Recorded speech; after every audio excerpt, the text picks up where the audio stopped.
Hi guys, and welcome back to another mod video. I'm your host, See You Later, and we're here with our buddy Kevin the Testificate, and Kevin is not very skilled. He's only level 1, and he has no skills. However, he does have all of the perks necessary to smith just about everything. So in this little mod video that we're going to be doing, I've been doing some testing on a mod that I'm working on porting from Legendary Edition over to Special Edition, and it's a pretty cool mod. So the first thing we're going to do is we're going to do some crafting, and if we look under Dwarven, we're going to find that I have some materials enough for us to make 2 items. One item is called the Dwarven Hyperion. The Dwarven Hyperion. I'm going to go ahead and make that. And along with it, we're going to need this Hyperion Regulator, the Dwarven Hyperion Regulator. I'm going to go ahead and make that. Now, you might notice that there's also a Dwarven Hyperion Master, but the Master requires a Centurion Ultra Power Core, and that is only obtainable through a quest. So before we get too much further into this, let's go somewhere and test this guy out. Alright guys, we're back, and I was trying to think of somewhere neat to go to test this out. So I just figured we'd come here to Fort Dawnguard, and there's a nice area out here that's lovely. And I thought what we would do is we'll just use this long pathway here to test this guy out. Now, one thing I will note is that although I'm using a pretty much vanilla Skyrim right now for testing purposes, I am running it through SKSE 64, and for all of the functionality that I'm going to be showing right now, you will need to have SKSE 64. So without further ado, let's go ahead and check our inventory, and let's go ahead and put on our Dwarven Hyperion. Alright, and check it out. It looks pretty good with our with our Greybeard robes. What do you think, Kevin? Do you like it? So just as it is alone, we're wearing our Greybeard getup here, and it has only 18 armor, and the Hyperion itself only adds 10 armor. So you don't have to really worry about overdoing it with the armor aspect on the Dwemer Exoskeleton. With it not powered like it is right now, this is my normal. I call this running, whereas this would be sprinting. So this is our normal sprinting and running speeds. And then what you want to do is, if you use the other item that we made, which is the regulator, you're going to get a pop-up here that's going to give you some options. So let's just start off at the low end of things, and we'll go. Our boost gears are going to be set to 25%. And when it does that, you have to exit out, and it's going to re-equip you with a new set of Hyperion that has an enchantment. And you'll notice that now that it's activated, it also has some particle effects of steam and sparks coming out, and it looks really cool. I really like it. Also, our running speed is now boosted, and we're running a little bit faster. And then when we want to sprint, we actually will sprint a little bit faster than we would normally, and we're going to get that steam effect of the steam coming out. Now, one thing I would like to point out is that the steam is coming out in the wrong spot. I went back and checked some videos of the sprinting steam, and I think Gopher did a mod review on this mod as well. And in Legendary Edition, whenever you sprint, the steam comes out of the suit. And what I think is happening here is that these particle effects are basically being generated for a full-size Dwarven Centurion, and they haven't been scaled down. And honestly, I've tried to figure out how, and I can't scale them down to fit for the suit. So for me, I think it's livable. It's not such a deal breaker for me that with having the effect like that, just because the rest of it is so cool with the effects and everything. The sound effects are really neat as well.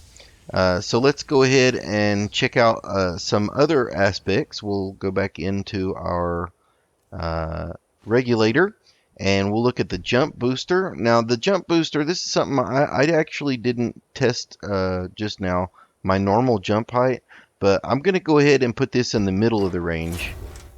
And again, that'll require you to re-equip, and it does that automatically once you exit out. And then now if we go at our jogging speed at 25%, if I jump, he's going to jump way up in the air. So we get a nice big jump boost. And I really like that. I think it's pretty cool. So let's go ahead and see what some of the other extremes are. I'll go ahead and go into the regulator and we'll go up to, let's go ahead and go up to maximum, and we'll do overheating in a moment. This is 100%, and as you can see, our run speed is much faster now, and then our sprint speed is pretty much going to be really fast, so that's pretty good. And then if you go up to the next level, which is I believe called overheating, which is actually 200%. This is our normal running speed here, which I believe is faster than the sprinting, even at the 25%. And then sprinting is almost uncontrollable. I really feel like I'm flying here. And then the jump height. I don't have a mod installed right now where you can jump while you are sprinting, which I think is ridiculous that they didn't have that in the regular game. But I'll go ahead and do the jump height as well. We'll put it all the way up to number 5, and we'll just go along here and jump, and that's a running jump. It's quite high. And here's, I'll just back up here, here's a standing jump, and notice it kind of sticks there when you're not moving, and he floats down really slow. And I think that's just a way to help prevent you from getting too much falling damage when you're falling straight down with this guy. So yeah, I'm not sure exactly if that's the same way it worked in the original mod for Legendary Edition. But again, I probably won't be using this myself at the Super Extremes, so I'm not so worried about it. And again, if you are moving and you jump, you don't really sense that effect too much. I think it just kind of slows you down a little before it drops you off, basically. Now, the other thing I want to take a look at real quick is the other settings in here, and we have a setting for weapons, and the weapons mean the weapons that you're going to be wielding. Will they count as two-handed or one-handed? And I know it says smithing here, and I still need to check that out. But I believe if you select one-handed, then if you have one-handed perks, you will be using one-handed weapons that are mounted to the Hyperion. And those perks will apply. And then if you want to, you can choose to switch it over to two-handed. And as well, you can go to the weight, and you can set the weight at heavy or light, and that actually changes the armor rating so that it either counts as light armor or heavy armor. And I think if you do heavy armor, it gives you a little bit more armor rating. Nope, looks like that stays the same. But anyway, yeah, let me go ahead and turn this back down again, because that's a little bit ridiculous. We'll go back down to about 50, and then for the jump, I'll set the jump at back at 3 again. So you're reasonably faster. Now here you might notice I don't seem to be going very fast at all. It actually takes a second to update. So if you just sprint, it'll update, and it'll get you the increase. And the other thing that I've noticed is, and I haven't seen it since I'm recording right now, but sometimes if I'm just moving the camera around like this, every once in a while, the actor will disappear. And I'm not exactly sure what causes that, but it usually goes away within a couple of seconds. So again, for me, it's not a real deal breaker to be able to have this really awesome piece of machinery in my special edition game. So that's pretty much it for the Hyperion. Now I'm going to go ahead and I'm going to reach in my bag of holding here, and I've got a whole bunch of weapons here and some of the items that you'll get from a quest. In order to make the mountable weapons, you need this book. This is the mountable weapons book. You need to have that in your inventory. There's also a spell that comes with this mod, which is the Steam spell. We'll take a look at that. And also another added item is this Centuria generator, which is really cool. And we'll take a look at that right before we end the video. So I'm just going to select a couple of weapons here. Let's grab a left mounted blade. And the way you do this is you just equip it as you would any other weapon. But you have to make sure that if you're going to equip left, you actually equip it with the left. And then if you're going to do the right one, like let's say we get this energy inductor and we put it, and we have to make sure we're clicking the right one. Okay, so now I have those weapons, but I haven't mounted them because that was from a storage container. So let me go ahead and mount them, and I'll show you what I was talking about. So left one needs to go on left. If I try to put it on the right, it'll unequip. So you have to make sure the left is on the left and the right is on the right. And then once you do, let me just move around here. You'll see I have those items equipped, and if I use my left button, I'm going to take a swing with that weapon, and then if I use my right button, I'm going to charge up the energy weapon and fire that off. So I'll show you what that looks like again from the third person perspective. Here's the bladed weapon, and here is the energy weapon, and it basically just sends out a lightning bolt, which is really cool. There's a few different types of weapons in here, and I'm not going to go through all of them because really I want to just go ahead and I've tested out most of them already, so that I know they work. The crafting recipes work. The crafting works for the Hyperion. And then the other thing that I wanted to grab was, let's see, it was the upgraded version. So if I just go into here, I can re-equip my bag of holding, and then I'm going to go ahead and grab one of these Hyperion Masters, and we're going to put that on because that's the other version and it's the upgraded one. I'm going to go ahead and put that on, and we'll take a look at that. And you can see my weapons have been unequipped now, and also I have, it looks like I have weapons already, but those are just static. And then the equipment is kind of upgraded. It's a little bit bigger, and it's got these floaty bits here on the back. So however you want to RP this guy for your roleplay game, go ahead and, if you like the upgraded one is going to give you I was going to say a little bit more armor, but this one seems to have lower armor. But let me go ahead and use the regulator, and we'll see what it looks like if we up the power level. Let's go to about 50%. Okay, and then we'll go to we have to set the jump boost again. So we'll go ahead and set that at 3 again. And then anything, oh, and we have to unequip it first and re-equip it, which all you have to do is exit out of the menu. And then let's see, for the weight, let's make it heavy. That changes it again.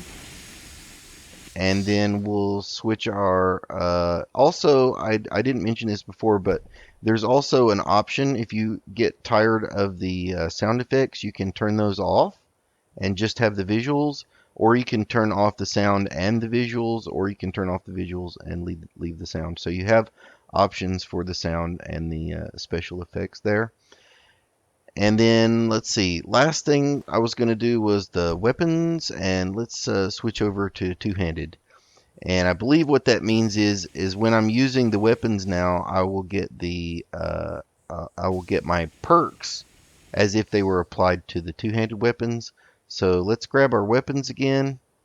That's apparel, and there we go. So left and right, and there we go. If we take a look, our effects are working. We're getting our sparks and our steam.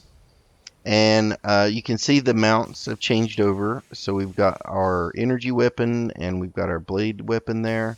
And we'll just take a couple of swings here. And then charge up our energy weapon. Now, again, I'm not sure about if I look at where this particle is located, or this visual for the charging. It seems like it should be in a different spot. I have absolutely no idea how to move that to a different spot to make the adjustment. But again, I can live with that. If you really hate that, then choose a different weapon. Now, there's some other really cool weapons. There's a acid sprayer and a flamethrower, and they look really cool as well. So if you're interested, once I get this guy uploaded, I really hope you guys take the time to check it out. And I hope the little issues with the Steam visual and the other things, I hope that doesn't bother anybody. Now, I will also say one more thing. To get the jump boost, you need the SKSE. You have to have SKSE to get the jump boost. However, if you don't really care about the jump boost and you don't want to run SKSE 64 and you can run this in a... there's that bug I was talking about. See? And then if you just move the camera a little bit, it goes away. But see how it just comes out of nowhere? I'm just walking along and he went invisible. It only happens every once in a while. I really can't tell you why it happens. And it seems to happen all kinds of different times. So I can't repeat it. It's like not a easily repeatable issue. But yeah, you notice that we were just walking along there and he disappeared. So as long as you guys don't find that to be such a huge troublesome issue, we're going to have us pretty soon a Hyperion exoskeleton of the dwarven kind in our special edition games. And I spoke with the mod author, and the original mod author, who is Space Viking, spelled with a W. He has given me express permission. Now, it already has permissions that says so on the original mod page, but I plan on porting this over and giving full credit to Space Viking, because his work with this is absolutely amazing, and I really just want to get it for myself, and I thought while I'm at it, I might as well share it with the rest of the world. Alright, so before we go, I did promise you a couple more things, and that is I wanted to show you the spell. So I'm going to go ahead and learn the spell, and I also would like to show you the Centuria generator, which is another cool addition. So let me go in and let me equip the spell. Let's see, I believe it's under destruction. Yes, it's called the Steam spell. A stream of hot steam that does 30 points of damage per second to health. Now, Kevin here, he does not have very much in the way of magicka, seeing as how he's level 0. And but the other one, we'll go ahead and equip the weapon. I already did, so let's go ahead and put that on. And we'll take a look at the steam spell. So there you go, you're blowing out steam, and that's pretty much the same kind of effect, I believe, that you get from the steam attack from the dwarven centurions. And again, it drains my magicka pretty quick. But let's take a look at the Centuria generator, and that will summon a miniature dwarven centurion that will fight for you. And I don't know about you guys, but I think that is really, really cool. And I really enjoy the work that Space Viking put into this mod. And once we get it uploaded, I really hope you guys will check it out. I'm see you later, guys. And this is Kevin. Kevin always likes to say goodbye. And yep, that's a pretty spectacular way for him to say goodbye. And I hope you enjoyed hanging out with us just for a minute. And I just wanted to give just a quick review over where this is at. And I plan on uploading probably right after I finish this video, because I don't know how to fix any of that other stuff. And I'm just porting a mod. Alright, so say goodbye, Kevin. Alright, I'm see you later, guys. And I'll see you later. Bye-bye.